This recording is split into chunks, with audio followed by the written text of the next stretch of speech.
Hey everybody. So hopefully you can uh, you know see this and hear me and everything. So just put something in the comments if you can't. Um, and yeah, so just while people are rolling in, somehow I just got my issue from May of Locksmith Ledger. I know it's not a very good magazine, but with National Locksmith and a lot of the other trade journals kind of packing up or making you pay hundreds of dollars a year to join their professional association, like Keynotes, which is a great magazine, great articles, but I don't really feel like paying a LOA a few $100s a year just for a magazine. Um, but anyway, their May issue is their uh, annual distributor roundup thing. But SecLock actually had a neat little thing here, which is this nice big fold-out poster for. Let's see if I can even get any of this on camera. So this is a guide to their entire best product line. All the different cylindrical knobs and levers, deadbolts, mortise locks, cores, strikes, electromechanical stuff, standalone and online electronics, padlocks, cabinets, all sorts of other stuff. But the most useful parts of this are really, aside from having a quick reference to Best's very odd and inconsistent naming convention for their different product lines, but the most useful things are a quick reference guide to hardware finishes, which kind of everyone in this business needs to refer to at least occasionally, like 605 versus 606, or 625 versus 626, or 626 versus 630, so on. And so having a quick reference to finishes and knowing, of course, what finishes the manufacturer offers, big help. But then also references to quick reference to all of Best's unrestricted keyways here. Which are having a quick identification guide for those, huge help. If for no other reason than someone hands you a random core and says, "Hey, I need this rekeyed," you got to figure out, do you even have blanks for it and everything. So anyway, I just thought that was cool, especially since I'm still waiting for Abbas to get around to actually mailing the poster and uh, retail literature that I had ordered from them a while back. And I see we've got a whole bunch of people in the comments now.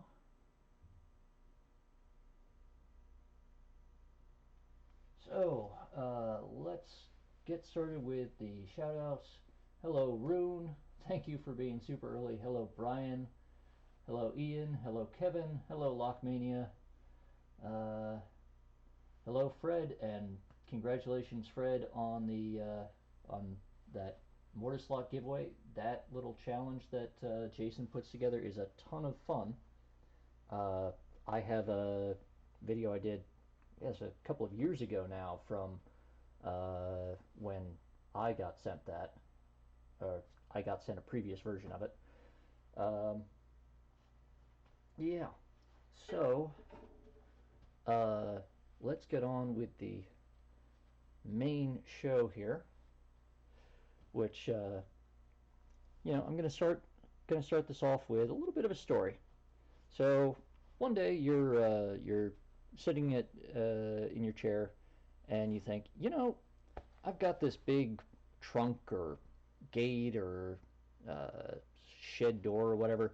I should really, lock it up because it's full of important, valuable stuff, and I don't want people just rummaging around in there and helping themselves to my valuable box of stuff. So you look around and you've got a little luggage lock on the table. Well, that's way too small. That's not going to fit. You need something bigger. So then you rummage around in your drawer, find this master lock number 7. Nah, that's still way too small. That's basically just a fancy luggage lock. Dig into your junk drawer, because everyone's got at least a few of these things hanging around in there. Master lock number 3. Still not big enough. So you go down to the sort of all-in-one convenience store sort of place, and you say, hey, I need a padlock. They go, okay. Well, we got all the padlocks over there, and they've got this shelf there, and it's really mostly just more master number 3s, or usually some cheap knockoffs. And so I say, you know what? If that's not enough, you're going to have to go to the home goods store next door. So you do, and you look around in there, and you say, you know what? I need a really big padlock. And they point at their display, and we've got some American lock 1100s. No, not big enough. Nice locks, but not big enough. Well, we've got this master lock number 5, pretty beefy. No, not big enough. Master lock number 1? No, not big enough. All right, well, you gotta try the locksmith. He's down the street. So you go to the locksmith, and you say, I need a really big padlock. I've got this really big thing I need to lock up. I need a really big padlock. So he goes, okay, well, we've got this Abbas 3455, nice big solid padlock. No, not good enough. All right, I've got this master lock number 15. No, still not big enough. American lock 700. Still not big enough. Okay. How about this Abbas 8355? Still not big enough. Geez. Hold on. I gotta go in the back and take a look.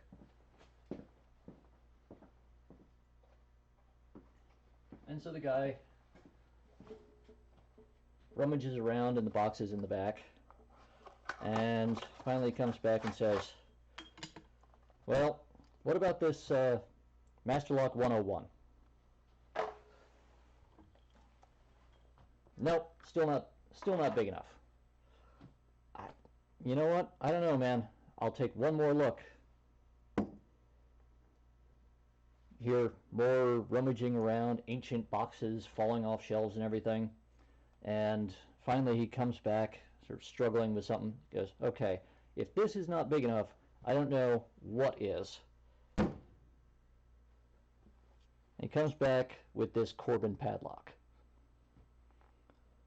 This has to be, aside from a couple of those military munitions padlocks, the biggest and heaviest padlock I've ever seen. This thing has a shackle over ½ an inch in diameter, and just looking at this, this thing is so big and so heavy. I mean, all of these stacked together probably feel like they weigh almost as much as that thing.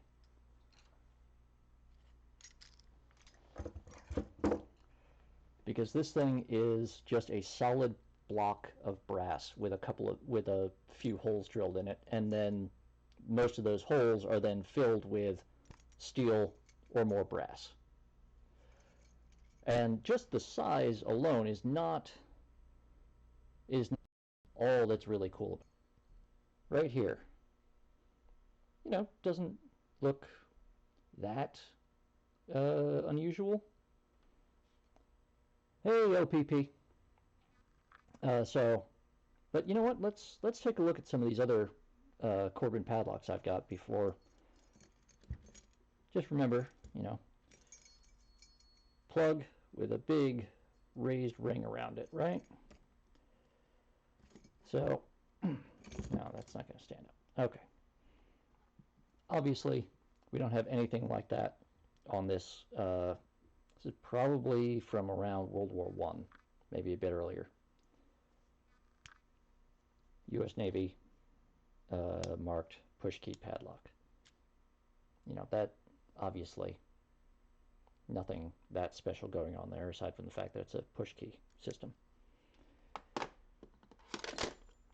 World War II or Korean War vintage padlock, and we start to see something similar here where it's got this ring around the plug, right? But it's not sort of inset and everything.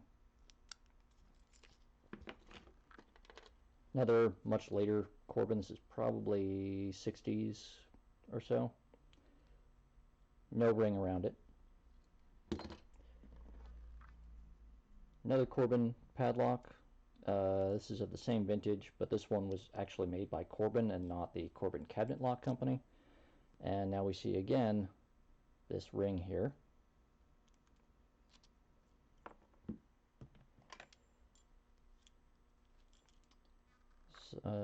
Another one here. Again, we've got this ring, but this is much thinner. And then this is probably also World War I U.S. Navy issue. Octagonal shackle, of all things, but all brass. Great if you're on a ship. All brass locks, because they are very corrosion resistant, especially when you didn't have stainless steel, really. And it again has this ring, but these rings are different from the ring on the big one. Why is that? Because this is a master ring system.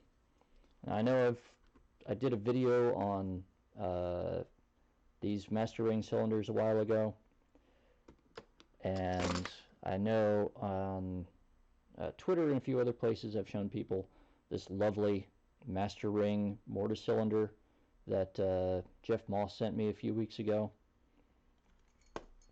But I have never actually before held in my hands and been able to take apart a master ring padlock. And so you can see two different keys on here, and both will operate the lock. Gotta get them off here.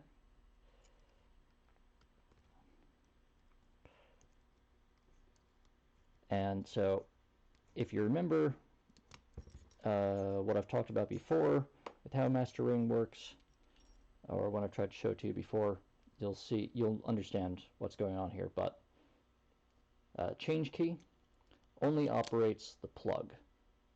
That's that inner circle.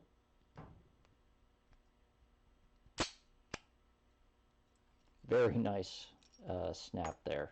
Very authoritative when this thing unlocks.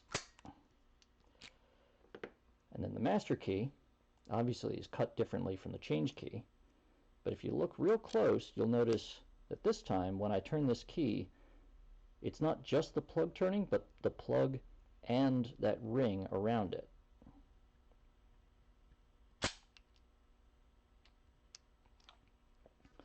And so what's happening is that, as the name implies, the master key operates the ring portion rather than just the plug. Now, bear with me, I'm going to try something new, which is I actually put some photos in here. I'm going to try to show them to you all. So bear with me. Let me see.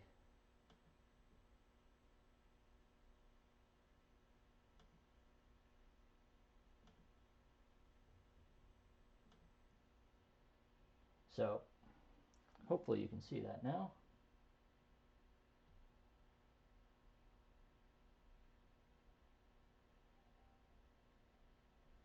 Good. So that is what happens when you peel this big oval plate off the side. When I bring the camera, and so then that plate acts as a cap for all of the chambers, in addition to uh, just sealing up where they had to do a bunch of machining for the latch and everything.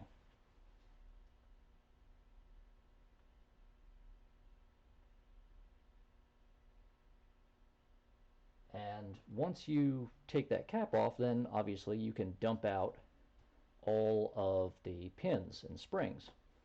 And again, this is the same pinning tray that I've been using for years and years in my videos. And you can see just how uh,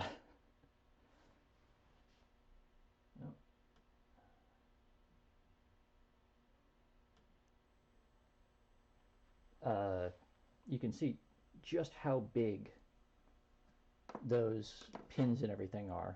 Those springs, just massive. Those driver pins that are in the top of the tray there are about 3/4 of an inch long.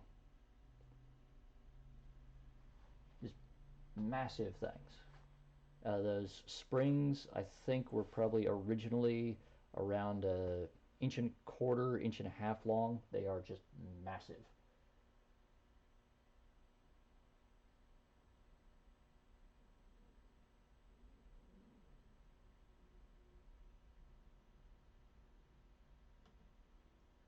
Come on.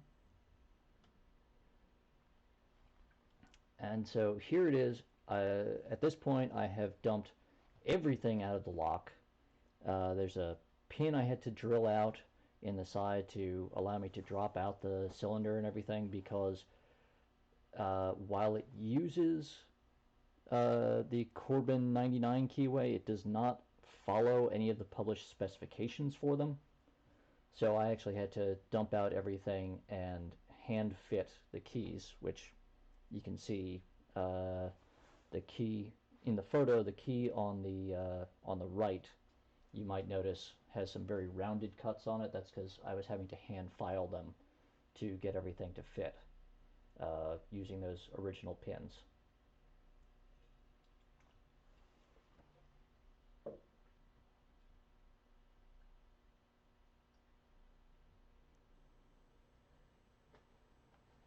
So quick break here. Actually, I'm just going to leave that photo up, and I'm going to take a quick look at the comments here.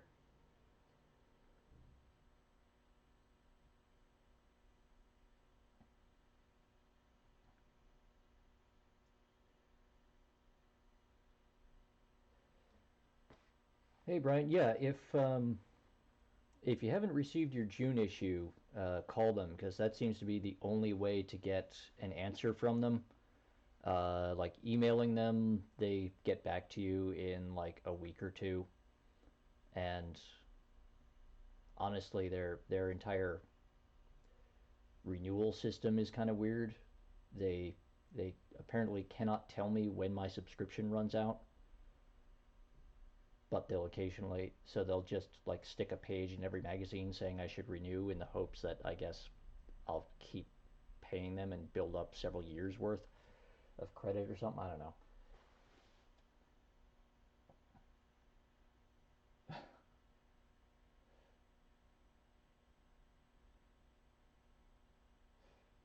Yeah, Ian, that is definitely not a carrying around padlock. Um, so I got this on eBay, and the person that was selling it anyway put in some vague story about it having possibly been used at their local jail for a while or something when it was being decommissioned. Honestly, I don't know, but uh, I can't think of anywhere else aside from like outside of corrections facilities and like military munitions storage. I can't think of anywhere else that I've seen padlock with a shackle and body that big.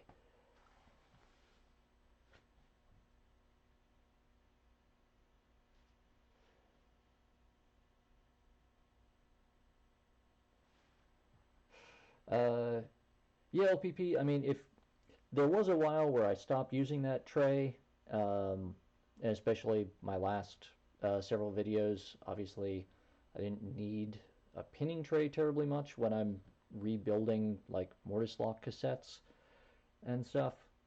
Um, and a lot of the time when I'm in the field, I just use the Sparrows Mini uh, trays because they're nice, lightweight, compact, and I can just stick them in a little uh, zipper bag along with my follower and my field service kit. But yeah, that's another kind of oddball eBay find from years ago, back when it was difficult to find locksmithing tools and lock sport supplies.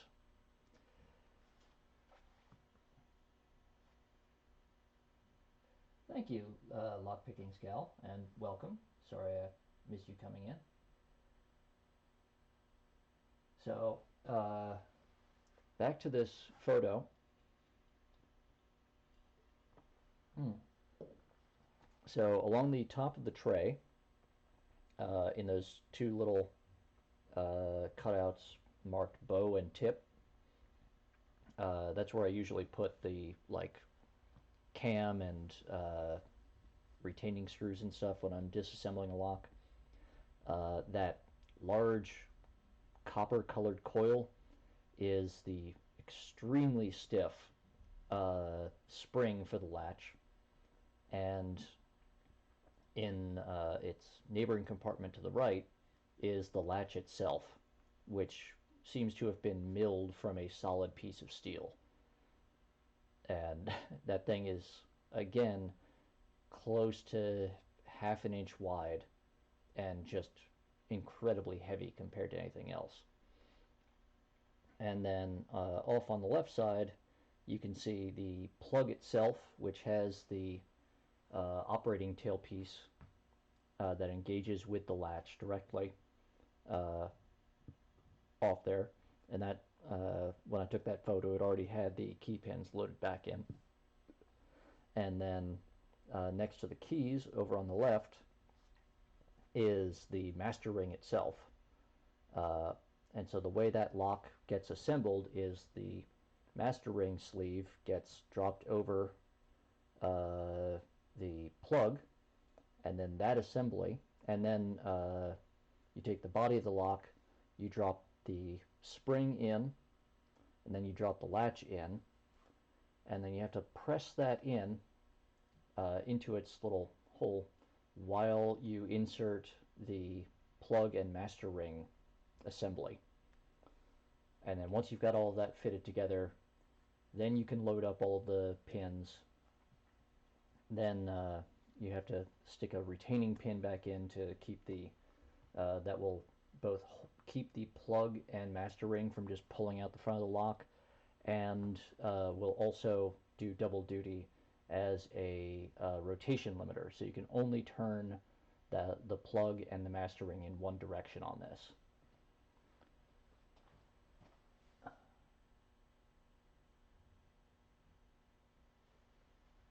Now, originally when I had ordered this, I had a vague idea of showing you how to rebuild one of these live on camera, but when I realized just how much work this thing was going to need, I kind of gave up on it, because this is honestly a couple of hours of me beating on things with a hammer and then polishing metal and a lot of other stuff, but I can show you basics here. So what you do to get one of these open, first of all, is you need to have it unlocked. And then, if I can get my lamp to cooperate, when you look into the shackle hole, so if you look into the shackle hole and then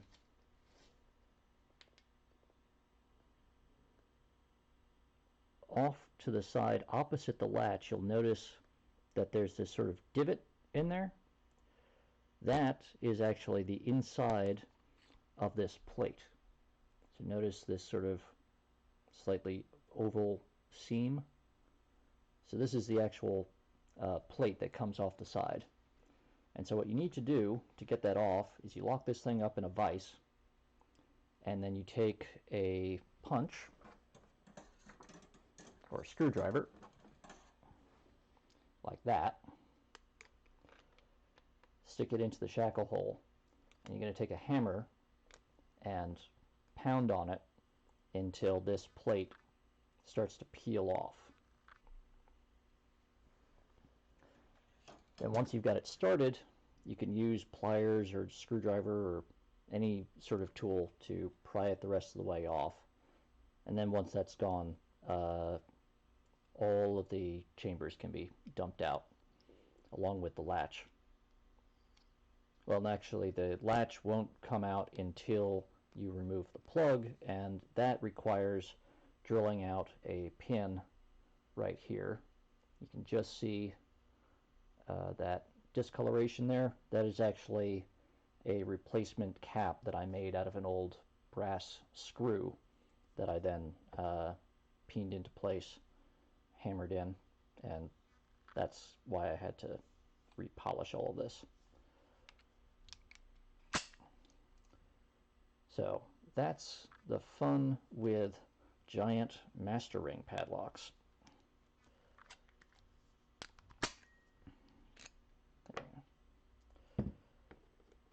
That thing does catch a little bit if you're not careful about making sure that the plug fully returns to the lock position.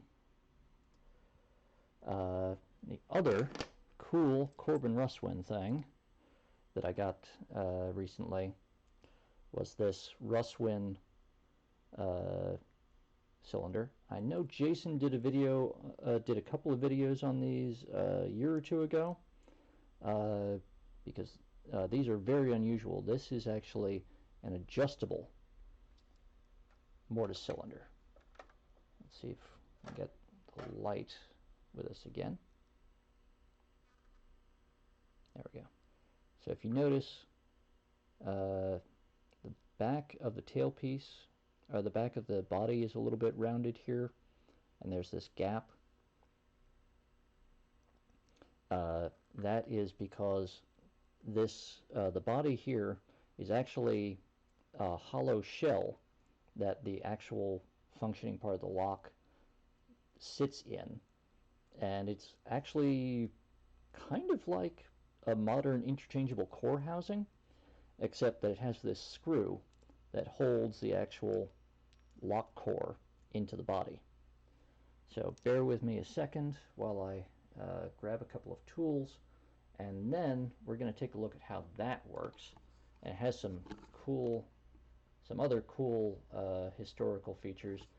LPP, I think, already has some idea where I'm going with all this, because I think I sent him some photos,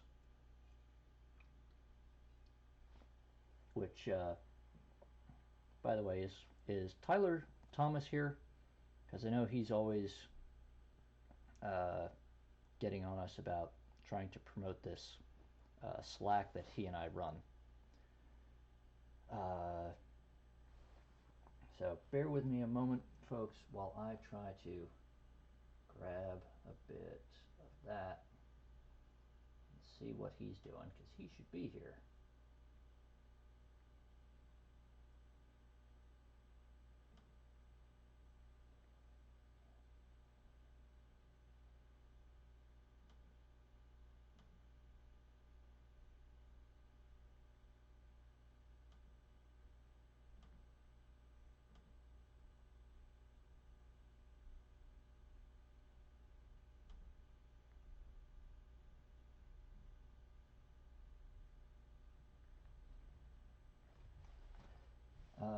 So quick break to check out the comments.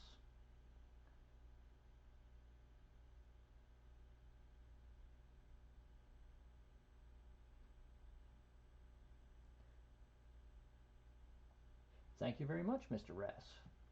I hope I'm pronouncing that right. Lockpicking scale, I would love to tell you exactly how much it weighs. I have not been able to find a scale, but I'm going to say it's somewhere around 3 pounds, probably a bit more.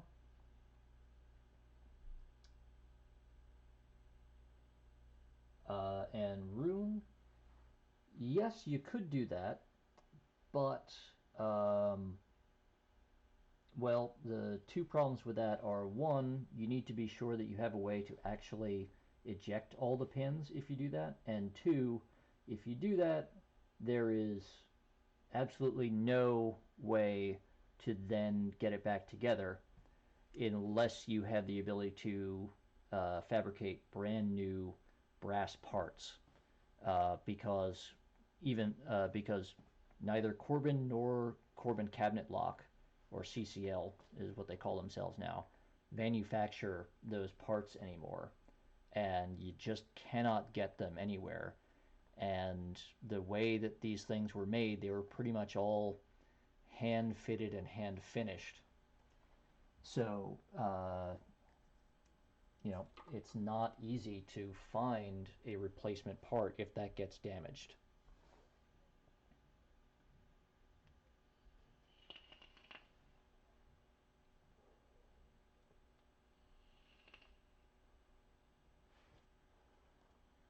Uh, Mr. Rass, if if you manage to pry that entire side plate off, then yes, it might be possible to dump the pins.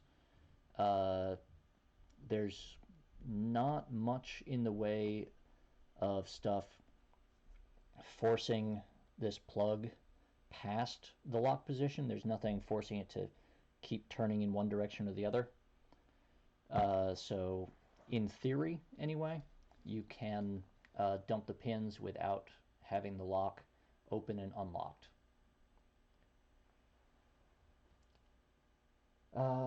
Anyway, I'm just going to, because I've been talking for a bit.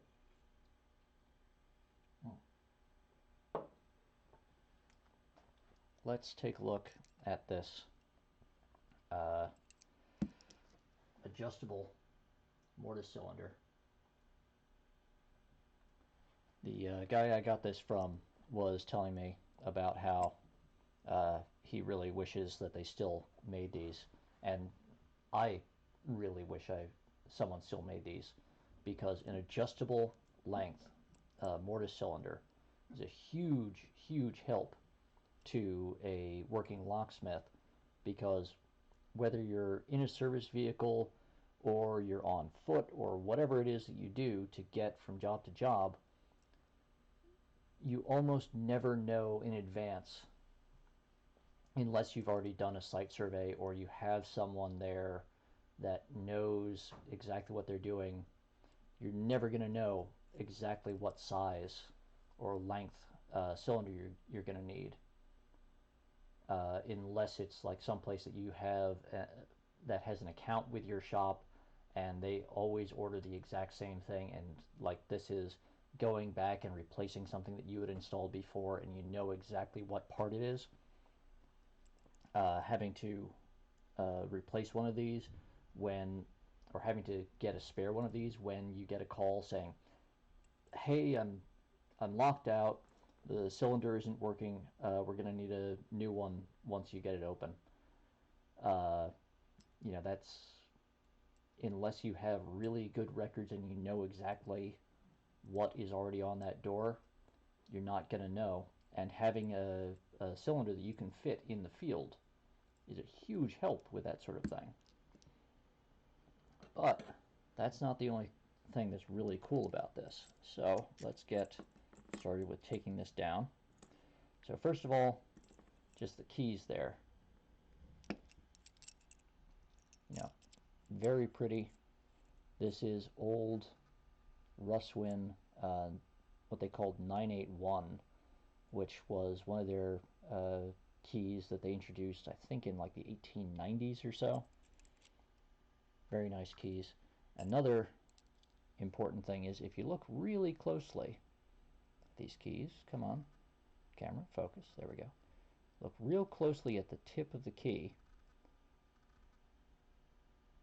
And then if you count the cuts, 1, 2, 3, 4, 5, but that tip is not quite even, and that is because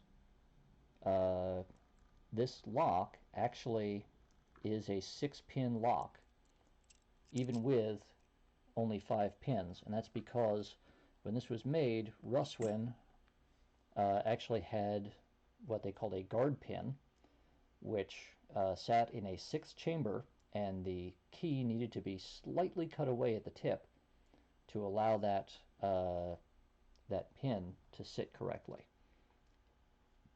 So what we're going to do here is you can see the cam is riveted on, and it's got a couple of patent dates stamped into it. It says 6/10/02, so that's June 10th, 1902, 11/24/08, so November 24th, 1908, 7/11/11, July patents. It would be really cool. I always hate it when they list patents by date because it makes it impossible to look them up, especially for Russwin, because those are, for some reason, very badly documented. Anyway, this screw right here is how you adjust the length. So here we are. This is, I think this is about 1.5 inches length. Let's grab my little ruler here. And so you measure from the back of the cam to the inside the lip, and that's just under 1.5 inches. So like 1 inch and 3/8 or so. Then we're going to just turn this screw. It's a bit stiff.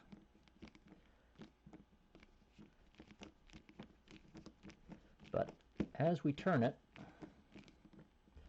you can see this gap is starting to grow. So there we've adjusted it about 1/8 of an inch, and now we're at over 1.5 inches. So with this, you can really fine-tune the fit of the cylinder to the door. And this thing will go all the way out to about 2¼ inches, I think, which is going to take a lot of turns because while this adjustment screw does have a somewhat coarse thread, it still takes a number of turns to get it fully extended. Now, of course, if you get it out that far, then obviously you're losing a little bit of stability, because the more of this inner body that's inside the body of the lock, the more stable it's going to be. You're going to have more material at the few points of contact it has, which are right here, right here, right here, right here, and right here. But you know, sometimes you've got a really thick door and you really do need that 2-inch long cylinder.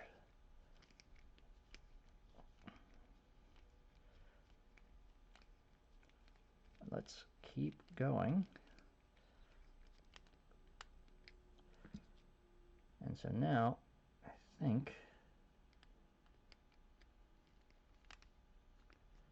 yeah, that's just turning freely now. So now, if we give it a bit of a wiggle, we've got the inner core out. And so first, let's take a look at the housing. So on the inside, you can see just have these 2 long pins with a slight bevel on the tip. That is what links the plug, which has 2 holes in it, to the cam. And then this screw is the adjustment, and that then has this little collar or rivet to keep it captive, and that just pushes the inner body in and out. And then the inner body, at this point, is basically like a rim cylinder, except instead of having 2 holes for screws up here, this is mostly machined away to save a bit of material, and then you just have this little ring right here with 1 threaded hole that engages with that adjustment screw, and then you've got 2 holes there. And at this point we are going to want our pinning tray and a small screwdriver, and what we're going to do is we're going to take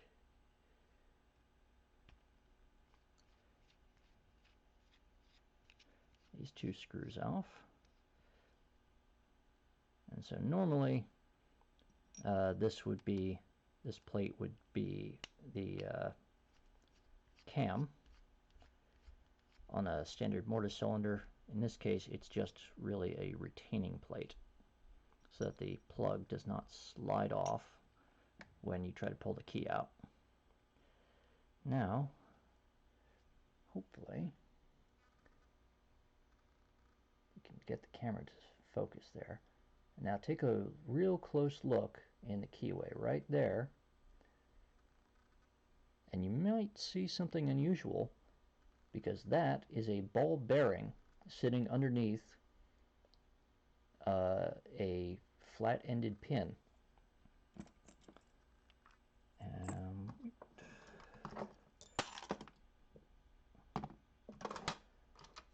let's see. Yep. So we're going to get our follower out and the key.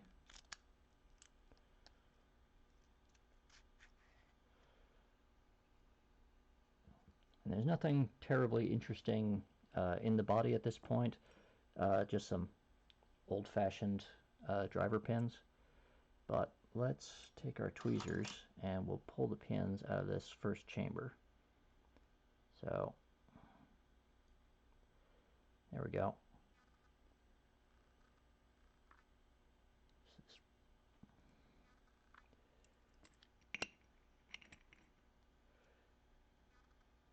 Just this squared off pin right here is half the key pin,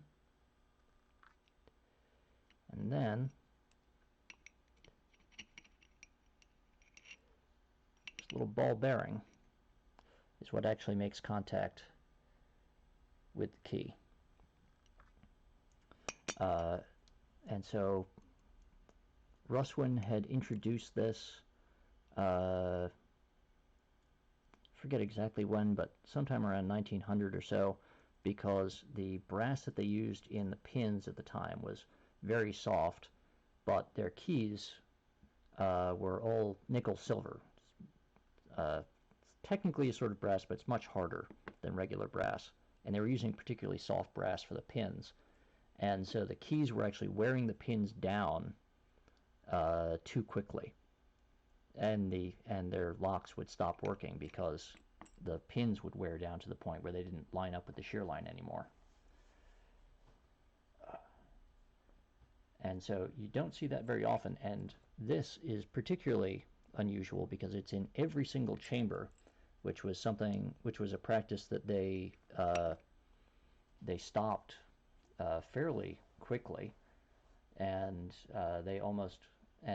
no one puts the ball bearings in every single chamber anymore, because it does create some potential vulnerabilities involving comb picks. I know I've talked about comb picks before, and so you should, if you're at least generally aware of how comb picks work, what the likely issue is there. And I'm going to take a quick look at the comments.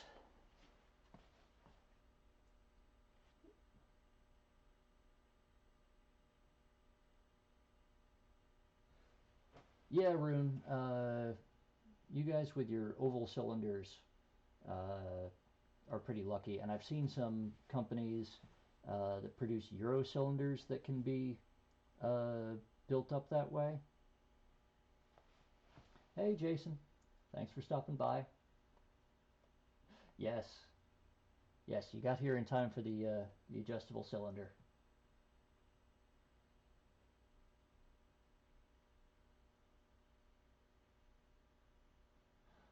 Hey, little old ladies need their quick set keys, Jason.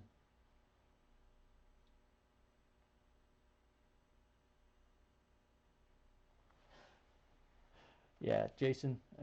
This guy is what you missed. A gigantic. This is what about 3-inch wide, solid body master ring padlock. That's what you missed before, but you know you can catch it on replay. So yeah, this little Russwin cylinder here is like all manner of going back in time. You've got ball bearings, ball bearing key pin system in every single chamber. Uh, and of course, these are factory original keys, so you can actually uh, have some fun with uh, Russwin's old coding system. In fact, you know what? We'll take a quick look there. Anyone that has your Corbin Russwin, a copy of the Corbin Russwin cylinder manual, break that out real quick. The code is R, as in Robert, 23054. And there's your bidding. And if you can tell me, starting now, what you need to tell me, put it in the comments, is going from the shoulder to the tip. What is the bidding there? Keep in mind this was made probably around 1912. Just tell me exactly what that code means, what key blank, and what bidding I should be cutting on there. You don't need to give me the exact depths, but I do want at least the coded bidding.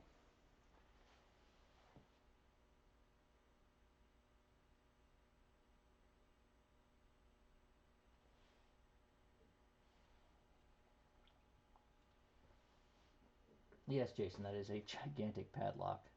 Uh, it dwarfs even my Masterlock 101. 101 is just slightly wider, but that super thin shackle versus this half-inch hardened steel job.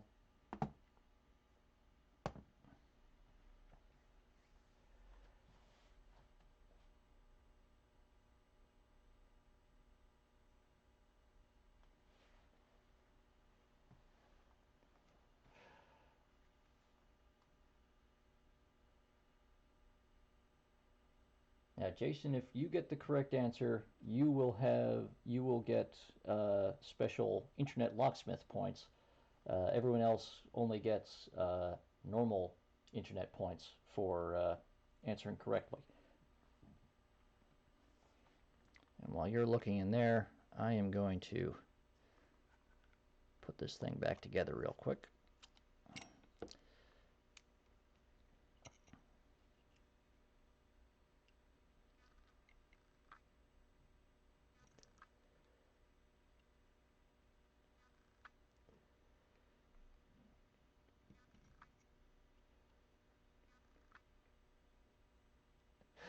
Ah, Jason.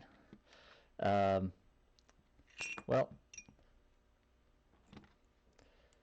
so for those of you that don't have the Corbin cabinet lock, the Corbin Russwin cylinder manual in front of you, or just gave up, the R tells you that this is a 981, key blank. The length of the code tells you that it is the 5-pin version of the 981 key blank. And 23054 is the coded depth. It's a direct bitting, so 23054. What they leave off in that code, though, is that because this is 981 class and it is a 5-pin blank, you also have to make a number 5 cut at the tip in what would normally be the 6th position to bypass that guard pin in the 6th chamber.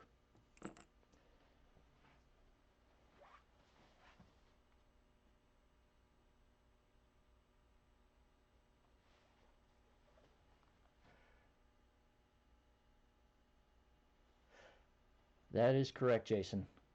981 has been inactive for years, and at this point I believe they have even stopped producing blanks. The only thing that they do still provide is the specifications and the ball bearings. You can still get new ball bearings, because apparently Corbin Russwin found some other uses for those things, so they keep them, so they still produce those. Now let's see if I can get, this is the tricky bit of reassembling these things, is getting the adjustment screw back into the right spot.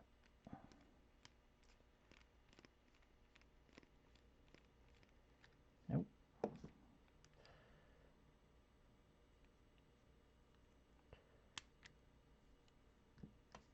That sounded slightly promising. There we go. But a little cockeyed. There we go.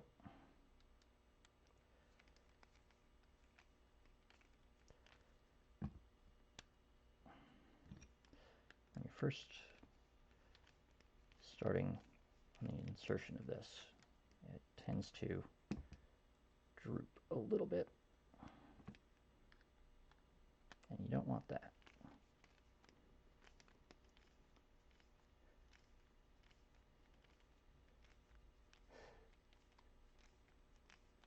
And yes, Jason, that is very good advice. Do not use GH class specs to cut N keys.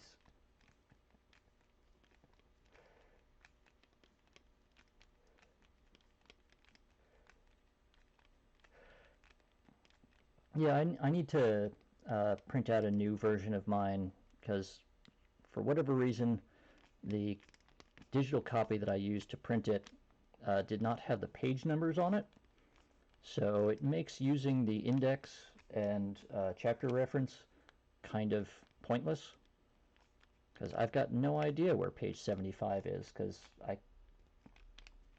it doesn't even say that it's page 75. But there we go.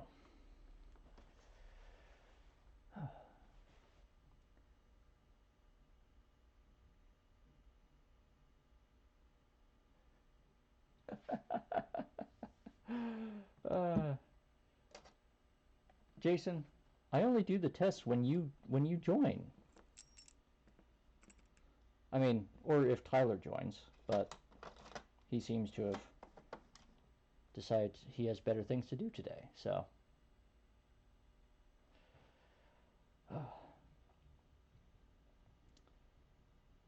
So at this point, I think I have just about run out of fun and interesting things that aren't just horrible.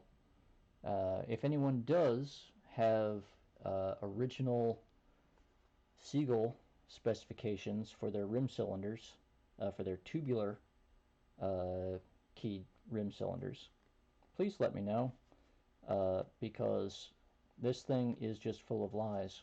Like that 7 tumbler, it's a 7-pin, it's an 8-pin lock. It's got 8 pins in it. It's got 8 pins arranged as if it had 9. I've never seen a tubular lock like that, but they label it as 7-pin, which is weird. Usually, if a lock manufacturer lies to you about the number of pins, they inflate the number. They don't, you know, go low. It's just weird. Anyway, I am trying to get the specs for this so that I can repin it, cut new keys and everything. And Seagull, now that they're owned by Primeline, just does not have proper documentation anywhere, and they were never terribly good about distributing their literature. So if you do know anything about vintage Seagull tubular keying systems, please let me know.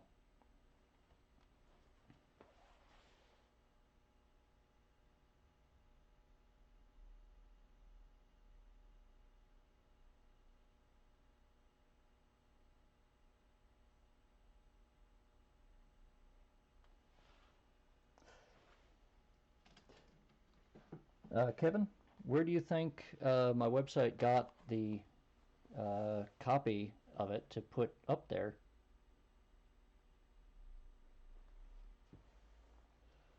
That thing had been sitting on my hard drive for probably about 3 years before I started working there.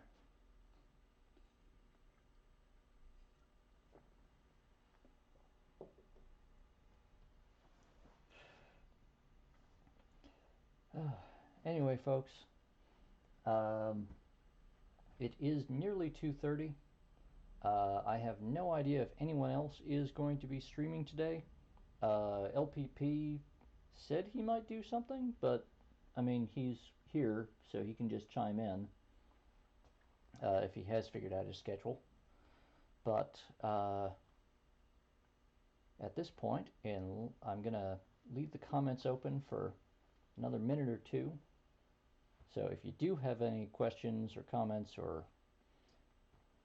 pithy rejoinders or whatever, now is the time, because otherwise I am going to start wishing everyone a happy rest of their weekend.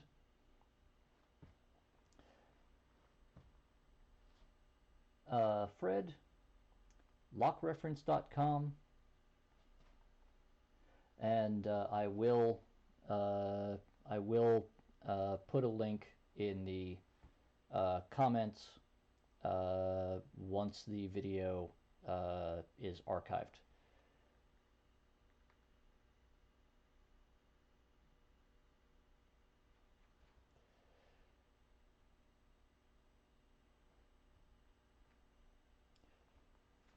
Thank you, Mr. Rass. Thank you, Rune. Thank you, Fred. Thank you, Jason. Thank you, Lockpickings Gal. Thank you, Kevin. I think there was a Brian before. Thank you, everyone else who I'm forgetting and who hasn't posted since their last comment scrolled off screen for me. Thank you very much, everyone, for coming out, joining me for this live stream, and still coming to these things despite all of the problems that I always run into. Thank you, Ian. Thank you, everyone, and just have a great rest of your weekend.